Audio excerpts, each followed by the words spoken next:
Presentame en inglés. Hola, buenas tardes. Cerramos los micrófonos.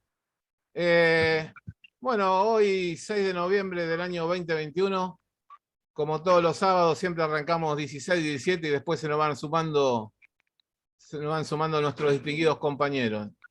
Un hermoso día, comenzamos noviembre, un mes tan importante con fechas tan preclaras para nuestra historia. Un 10 de noviembre de 1834 nacía José Hernández en la chacra de Pedriel, actual San Martín. El 20 de noviembre de 1845 se da la heroica batalla de Vuelta de Obligado. Bueno, el 17 de noviembre del año 1972 volvía al país después de tantos años el teniente general Perón. Y así muchas fechas. Hoy es un honor poder presentar a un gran amigo, un gran historiador, un estudioso de la historia, vicepresidente del Instituto Rosa de General San Martín, que preside tan dignamente don Carlos de Santis, y que desde el año 1947 estamos tratando, junto con los demás institutos presididos obviamente desde el Nacional, por reconocer o por llegar a dar a luz la verdadera historia argentina. En el caso de mi amigo Horacio, el teniente coronel Morales, es un estudioso, un especialista en historia militar. El cruce de los Andes, las grandes batallas de San Martín, la campaña al desierto, trabajando con mapas, con una minuciosidad increíble, con un detalle y una cronología excepcional. Es un estudioso. Morales es un estudioso, pero también es un hombre de una honestidad intelectual intachable. Y tiene la hombría de reconocer cuando alguna vez se ha equivocado, como tiene que ser todo historiador que se considere como tal.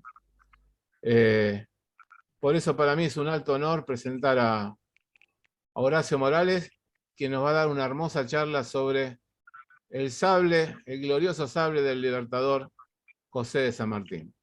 Queridas amigas y amigos, los dejo con compañía de Horacio Morales.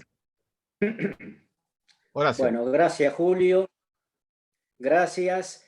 La verdad que los agradecidos somos nosotros, porque conducís estos sábados con gran profesionalismo, con gran pasión, y a todos los que se unen los sábados para que hablemos de algunos de los temas de la historia grande de la patria. Agradezco la presencia de todos, especialmente de los dos presidentes de los institutos nacional y local de investigaciones históricas, Juan Manuel de Rosa, que lo hacen con una dedicación, con una pasión, con un amor por la historia.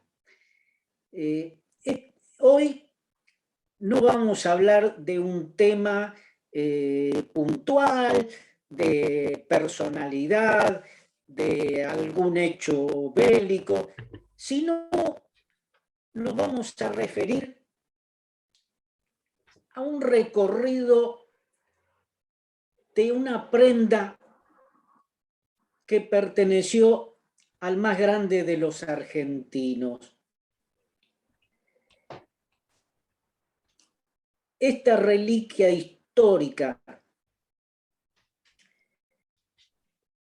que piedad de dos prohombres grandes de nuestra historia, como ser José de San Martín, que fue el que luchó por la independencia, y por Juan Manuel de Rosa, que fue el que aseguró esa independencia. Los dos fueron legítimos propietarios de esta prenda que se encuentra expuesta en nuestro Museo Histórico Nacional para la veneración de todos los argentinos. Esta prenda, este sable corvo sanmartiniano, fue testigo mudo de gran parte de la historia argentina. No olvidemos que San Martín lo adquiere en 1811, hacía un año de nuestra emancipación, y todavía está ahí expuesto, y desde ese entonces hasta acá atravesó todos los hechos y fue testigo de todos los hechos de nuestra historia. Ha cumplido 211 años. San Martín se retira del ejército español en 1811 y, como él bien ha dicho, en 1820, desde Valparaíso, yo servía en el ejército español en 1811. 20 años de honrados servicios me habían atraído alguna consideración, sin embargo, de ser americano.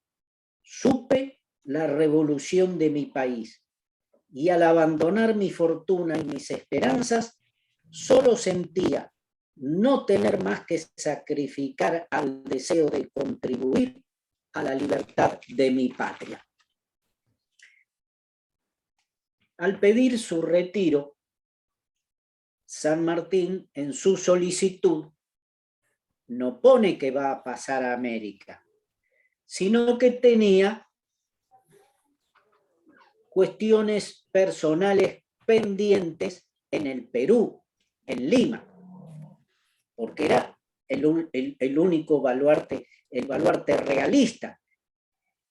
No podía decir que venía al Río de la Plata porque no se le hubiera aceptado en 1811. Por ello pasa a Londres, y durante su estadía sobre fin de 1811, mientras esperaba la documentación para poder venir al Río de la Plata, adquiere un sable, o habrá tenido el presentimiento de tener que munirse de un arma que estuviera a la altura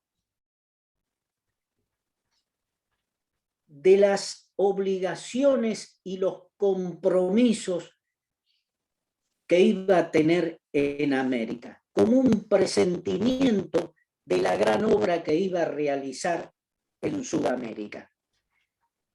¿Y qué es lo que obtiene? ¿Era desconocido el sable corvo para San Martín? No, ninguna duda que no.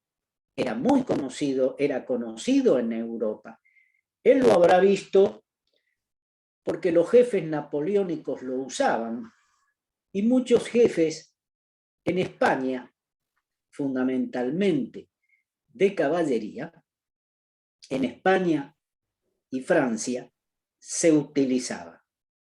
Es un sable morisco que tiene con vaina y el sable un largo de 95 centímetros, un ancho en la parte más gruesa de la hoja de 27 milímetros. El sable pesa 910 gramos y la vaina pesa 680 gramos, un kilo 600, entre un kilo 600 y un kilo 700. Eran sables característicos en las cruzadas. Los europeos los vieron utilizar con gran eficacia durante las cruzadas. Era un arma que se utilizaba paralelo a la montura y que se alzaba cuando debía utilizarse. Era para herir cabeza o cuello, distinto de la espada, que la espada era indudablemente para clavar. Este sable corvo era para herir de arriba hacia abajo, cabeza o cuello. Eran sables orientales. La hoja es de un acero de Damasco, famosa por el filo que permite obtener.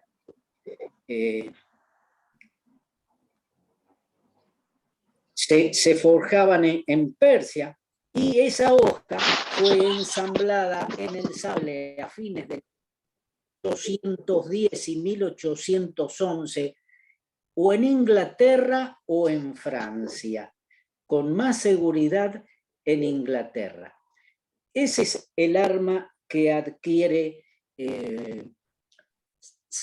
José de San Martín, un arma que va a atravesar junto a él 8 veces la cordillera, un arma que atravesó 5 veces el Atlántico, que estuvo en combates y estuvo alejado de San Martín cuando se va a Europa, que ahora vamos a ver. Se embarca con otros americanos rumbo al Río de la Plata, trayendo muy pocos efectos personales como era su costumbre, sí una gran cantidad de baúles, 11, su librería, y el sable corvo. Con esos elementos, 50 días de navegación hasta el 9 de marzo de 1812. Seguramente lo habrá mostrado a sus camaradas de viaje, seguramente habrá descansado junto a él durante esos 50 días de navegación. Fue testigo de la presentación y el ofrecimiento al triunvirato junto a San Martín. Habrá sido testigo de los 2 que vieron con buenos ojos el ofrecimiento del servicio y del otro triunviro que con mucha confianza observaba a un San Martín que venía de prestar, un joven San Martín, teniente coronel, con 34 años cumplidos durante el viaje, y testigo también de la primera misión que recibe en tierra americana y que es la conformación de un escuadrón de granaderos a caballo por la experiencia que él había obtenido estando en el regimiento de caballería de Borbón. Es testigo en su casamiento con Remedios Escalada. Hay dudas de que haya estado presente en San Lorenzo, aunque muchos atestiguan que sí, pero por unas memorias de la Madrid da lugar a alguna duda, no hay exactitud que haya estado presente. Yo creo que ha estado presente en San Lorenzo, porque la Madrid dice que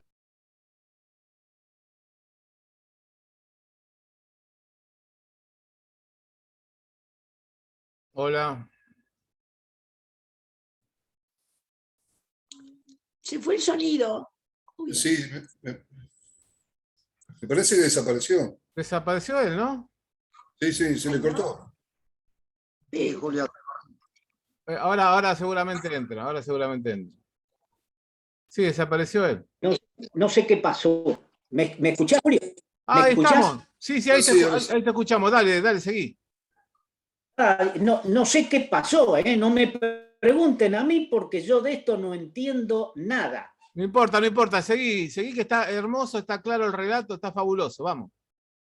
Bueno, no es para tanto.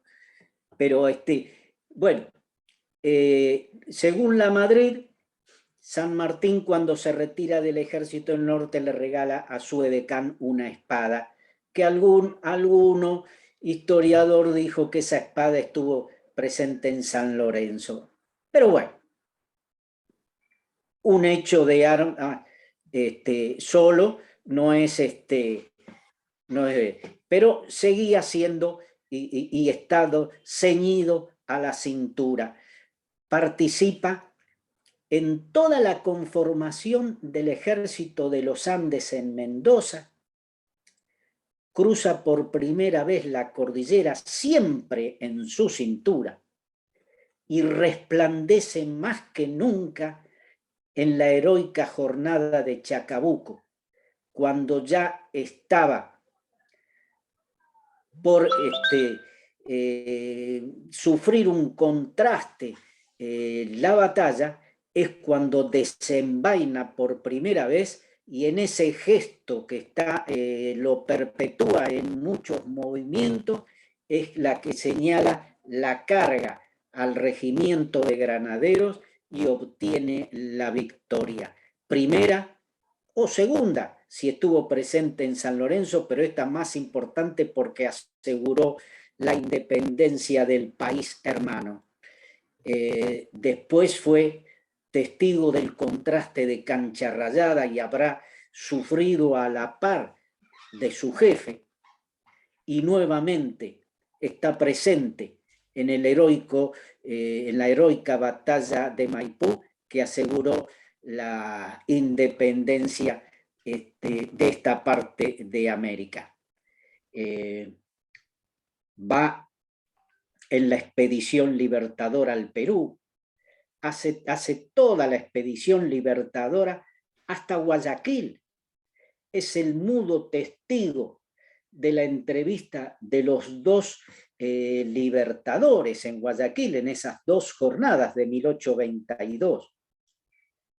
Es testigo de su renuncia a los cargos. Veamos todo lo que está acumulando esa prenda heroica, las páginas más gloriosas de nuestra historia.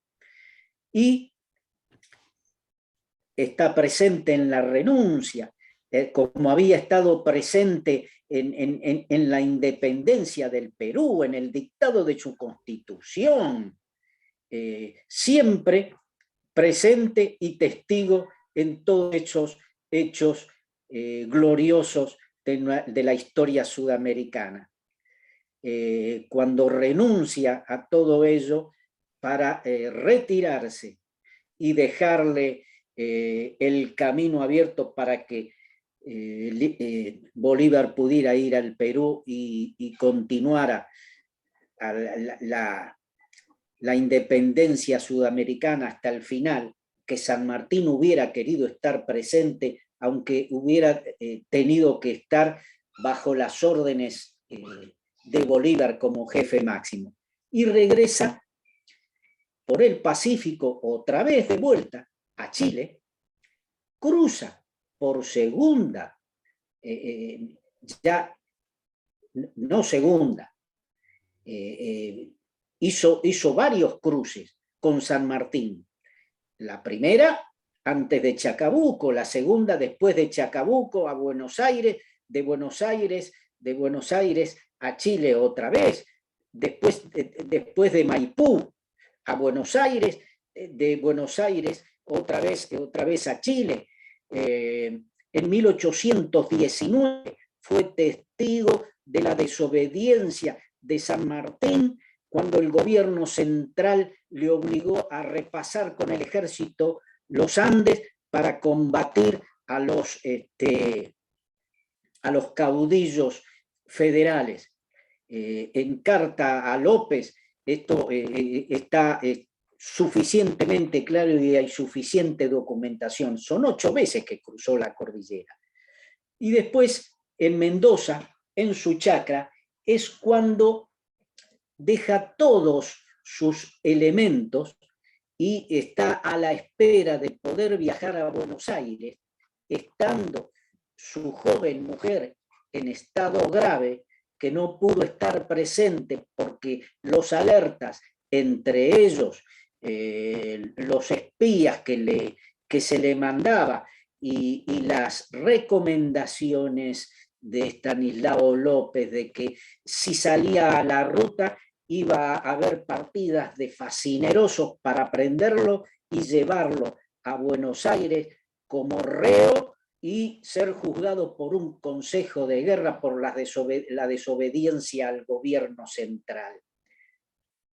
Cuando San Martín se decide sobre ese fin de año de 1823, deja todo en Mendoza, todos sus elementos, estaba en su chacra, era Pedro Moyano el encargado de la chacra, y Pedro Molina era el gobernador de Mendoza, un gran amigo de San Martín, y deja los elementos, todos sus queridos documentos, el sable y otras pertenencias personales al cuidado de la señora Ruiz Huidobro, una familia muy amiga de San Martín.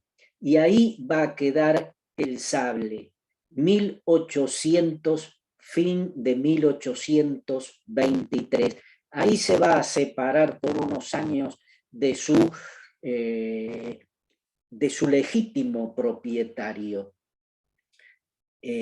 San Martín en 1824, a principio, con su pequeña hija, que no es entonces de 7 años, se embarca a Europa.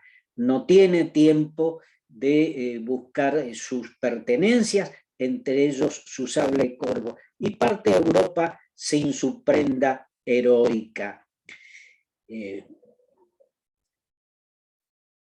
Cuando se entera de que Rivadavia no está más en el gobierno, en Europa, cuando se entera que Rivadavia no está más en el gobierno, decide volver al Río de la Plata para ofrecer su servicio.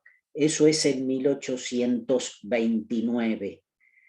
Como venía con la intención de ofrecer sus servicios y quedarse, pero como él mismo lo explica posteriormente, cuando dice que al pasar por Río de Janeiro se entera de la revolución del 1 de diciembre. Al pasar por Montevideo, toma conocimiento del asesinato del gobernador legítimo Manuel Dorrego, y todos esos hechos hacen, como dice él, de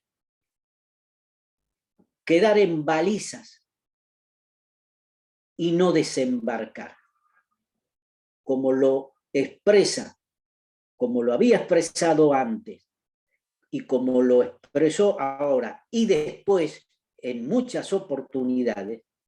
Él siempre decía que su sable nunca iba a ser desenvainado por cuestiones políticas, por luchas civiles o por enfrentamientos entre argentinos o entre americanos. Lo dijo en innumerables oportunidades. Se los dijo a los visitantes que fueron a verlo a bordo, que le ofrecieron todo. Inclusive Lavalle le ofreció ser jefe del ejército, ser gobernador de la provincia, pero indudablemente no iba a tomar partido por ninguna de las dos facciones que se estaban enfrentando por esa época. Decide volver a Europa, mira por última vez las márgenes del Río de la Plata y se embarca nuevamente para Europa y ya no volver nunca más a estas márgenes. No se lleva el sable, pero su hija, casada con Mariano Balcarce, en 1835 vienen para Buenos Aires para realizar múltiples encargos que habían quedado pendientes. Y San Martín le escribe que entre los objetos que tenían que llevar debían viajar con el sable corvo, que donde estaba depositado con todos sus efectos en Mendoza. Se lo llevan y lo recupera en 1837. Lo había dejado en 1823, estuvo 14 años sin tenerlo a su lado.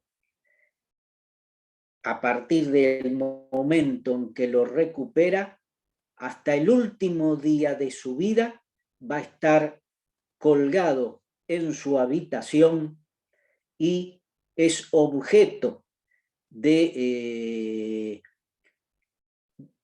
muestra con a todos los americanos que se acercan a saludarlo en su finca, primero de París, después de Boulogne-sur-Mer.